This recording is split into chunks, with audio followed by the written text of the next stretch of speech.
Hello, everyone. This is John Binnie, as you can see from my hoodie. And I'd love to talk to you today a bit more on the subject of self-love. What is it? How do you practice it? And I'd like to really follow on from some of the beautiful feedback that you've been giving me. And this is following a video I made earlier this week, just describing the concept and how it works, and some of the practices that you can do each day. And I must admit, the definition of self-love is really important. So if we quickly recap on that, first of all, I consider self-love to be the act, the thoughts, the feelings, and the actions that I take to show myself that I have love for me, that I love for John. And there's an opposite version of this, right? Which is that if I had hate for myself, then I would, it's really horrible even considering it, but, some of us, even like myself, have experienced those emotions towards ourselves. And I also have spent a lot of my life, speaking to myself very negatively. And one of the ways that we may manifest this is, for example, negative self-talk about our bodies and saying, looking at ourselves in the mirror and saying that we're unhappy to ourselves about the way we look or the way we feel. And we may even verbalize those out loud, but regardless of whether we're saying it out loud or just thinking it, for example, if you're looking at selfie mode on your phone or you're looking in a mirror, you're looking at yourself first thing in the morning, you're looking at a camera like I am, which is like really up close, then these things are pretty unforgiving, like they're pretty raw experiences. And, one of the aspects of aging is that often we feel the same inside, or we might even feel happier, healthier, stronger. And on the outside, our body is aging. And so it's really important to know that regardless of what thoughts and feelings you have, like whether they're high up on the vibration frequency spectrum of joy and love, unconditional love and unity, consciousness, or if they're right down at the bottom, shame, hate, fear.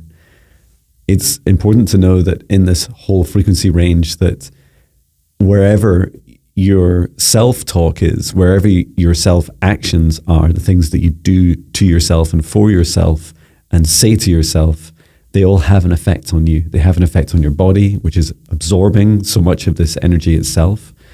And then also this effect of our hearts, like how we feel about ourselves, our emotional state, our mental health. So I wish I had all the answers for you about, the world's most perfect definition of self-love. And I feel like each of us have to explore this definition ourselves to feel into what feels right for us. And sometimes, especially just being human, we find it easier to think about the actions that we take, things that we do to show ourselves that we love ourselves. And one thing I shared in the previous video was saying, I did it again this morning, looking in the mirror first thing in the morning. I was shaving at the time, and I just placed my left hand on my heart. And I allowed this love energy from within my heart to build up. And I said, John, I love you. John, I love you. John, I love you. And it's so important because when I do that, I'm looking at myself and I'm looking at myself in the eyes, John, in the eyes. And I'm saying to myself, like I mean it, like you would talk to someone else and say to them that you love them. It's almost like you're creating this external projection of yourself, and then you're sending this love to you. And of course, both the mirror physically and energetically, and then also the intention is mirrored back to you. So the energy comes out of you and comes back into you. And so that love energy is sent out and come back. And if all you can do in a day is spend a few more seconds each day telling yourself and feeling to yourself that you love yourself, then this allows you to cultivate more and more inner love, like helping yourself say, hey, I'm not such a bad guy or gal, or however you identify. And I'd like to talk a bit in this video about some of the things that I consider to be acts of self-love, and self-care is a big part of that, right? Just like we love others, we care for ourselves, and we care for others. We care for those that we love. There's more to it, right? And somewhat a segue from self-care is strong boundaries. And I must admit, one of the biggest changes that I've made recently in my life in the last, I would say 3 or 4 months, is beginning to see how important the cultivation of these boundaries are. So imagine for a moment, and we can practice this, and I'm going to keep checking my watch on time, so I've got a client session coming up, and I don't want to miss it. For me, being able to create a strong boundary around me means that no matter where I take my heart, no matter how open my heart is, so if my heart is nice and open, and by that I mean like feeling like you're not in fear, your heart's very much in joy, and your heart is able to open and feel that it's able to send and receive and to feel emotions freely and to be all of you all at once, like not hide your light, not hide yourself, like a truly open heart. And often our hearts are open when we're at home, and or places in our homes or times in our homes that we feel safe, and around those that we feel safe. And as our heart opens, it's really beautiful because you can experience these. It feels to me like a far more full life. But to do that outside, to go into situations that are new to you or risky to you, or going in front of strangers, or doing things that aren't, for instance, within your home, or if it is in your home with those that you have challenges getting along with. If you're to have an open heart in those situations, you require much stronger boundaries. So imagine your boundary is a big castle wall. So you have this castle wall around you, like a big circle around you. And you could make it so strong that you always felt safe. And safety is a feeling first and foremost, right? Doesn't matter how strong or bulletproof those castle walls are, you're feeling nice and strong and safe in that space. And you know that it doesn't matter what tries to attack your boundaries, that you will defend yourself. And that therefore your heart is safe to be vulnerable and open. And it's a really big thing, right? I wish I knew this, decades ago, growing up as a child. And to give some practical examples, I used to have much more anxiety, or I just say anxiety full stop, because now I don't feel anxiety about this. And it's the funniest thing, because it's one of the things I love the most doing is doing client sessions. So I do like an hour quantum psychic reading, healing, clearing for people. And before, just when I went full time doing this I started my business, and I left my corporate job in May 31st, and I'd started doing this full time. For the first few months, I did have this uneasy feeling just before the sessions, because I wasn't sure, in part, like what would happen, and I didn't seem to cultivate sufficient safety around me. Now, energetically, I felt good, because that's something I practice a lot. I practice a huge amount of safe energy work. But sometimes I would just wonder, I'd have that feeling inside of me, and it was mainly around my heart, wondering whether, things would go well or not, and whether my heart would be hurt. So that kind of self-doubt and anxiety. And then what I started to do was to take action. So just making sure we're still talking about self-love here, is that what I found inside of me was that more like the human boundaries. So things like if a client session went badly, then I would be able to stop it. or very least, like, say to my clients, this isn't working out. Like, let's stop this, and to, like, take action, right? So a boundary for me is having mutual respect and being polite and courteous to each other and respecting each other's boundaries, and just like the really simple things, right? And yet, if you can enforce those, and what that means for a boundary for me is that if someone breaks a boundary, anyone in my life, I'm not just talking about client sessions, then I would take action. Like, I would leave that moment. And I was, all I'd had was like, hundreds of just beautiful client sessions. So it was it was surprising to me that my heart felt like this, that it felt vulnerable. And I think it's because I hadn't demonstrated to my heart yet, or reaffirmed continually to my heart, that I was really going to take action. And it's very rare that I have to, like, very, very rare that I have to, exert a boundary, or to, especially with clients. But, we're all human and we all make mistakes, and I'm not perfect, right?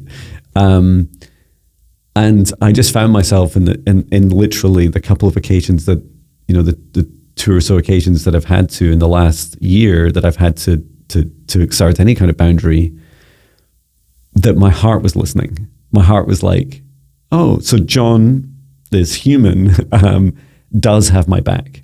Will, as an act of self-care and self-love, will stop something that potentially hurts him, that hurts my heart.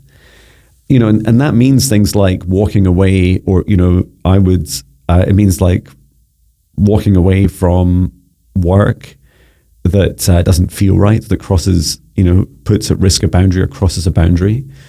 And it means refunding people, like refusing the money. And it's basically like saying, it doesn't matter how little I'd earn in that day or month or year, I would not compromise the safety of my heart. And when you create a boundary for that, you're saying to yourself, it doesn't matter what, I will always, support my heart. And this helps really reinforce, like, opening up your heart and saying, okay, it's okay to be relaxed, because we know what happens if those castle walls of our boundaries are somehow compromised. So really, that key, whenever I say key, it's like I always want to do this, that key with I have a key in my hand.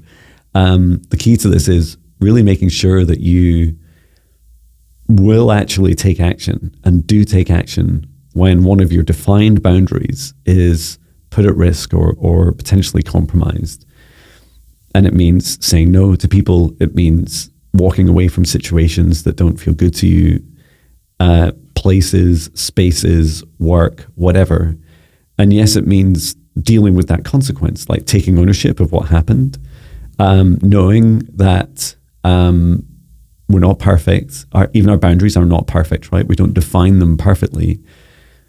But what I allowed myself to do also is I have like a little notepad, and it's like a little journal. Whenever a boundary is compromised in my life, I take a little note of it, and I say, because the purpose for me is like, I want to go back and make sure my boundaries are correct, like they feel correct for me, and that I feel safe and nurtured, and I feel like I'm doing the best for, in this case I was talking about clients, but it could also be, any relationship, any situation in my life. And so that's what I did. I, for the very few occasions I have to, thankfully, exert a boundary, I was able to say, these are the things that happened. These are the actions I took. And then after that, like, reflect on that. And it's really about taking that space and time. You could describe it as another act of self-love, is saying, look, my boundaries are imperfect, but they're mine, and I came up with them for a reason. There was a time and a space that I felt that these were important boundaries for me to put in place. And so my definition of them, for example, mutual respect, I might clarify what that means. I might add some examples to explain to myself what that means. And you don't need to justify your boundaries to others. In fact, you don't even need to tell other people what your boundaries are, right? But you do have to have them if you want to have an open heart, if you want to protect yourself, if you want to take good care of yourself as an act of self-love. Excuse me. So another aspect of this is, because in the example I was talking about my business and my day-to-day work, and the reason I feel it's so powerful, and I must admit I feel a little bit vulnerable talking about it, because, especially in my line of work, it would be so lovely to be love and light about everything, but you still have to have boundaries. Or should I say, you get to choose if you have boundaries, and for me, they really, really help. And there's other much, maybe not softer boundaries, but less controversial boundaries. For example, working hours, especially when you're working for yourself. And my clients are all around the world, US, Canada, South Africa, South Korea, Australia, Europe, the list goes on. And I love that. I really love it. But it'd be so easy for me to just work like 24/7. And you can see that I'm very productive, and I'm somewhat hyper productive sometimes when I'm really loving this work. And sometimes when I'm getting messages from clients, I feel that pull to want to respond there and then. That customer obsession part of me wants to respond there and then. So what I tend to do is like give myself, I don't think I advertise this, but give my own like service level agreement. And I say, John, as long as you respond in 24 hours, then I think that's pretty good. I think 24 hours, 7 days a week is really good. And where I see them, often it's that same waking day for me. Now that's not super relevant for the client, because often they're in a different time zone.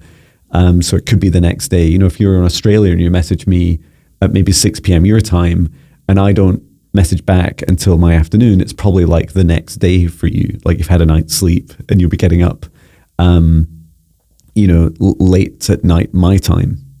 I know this because I have a podcast coming up with a friend in Australia.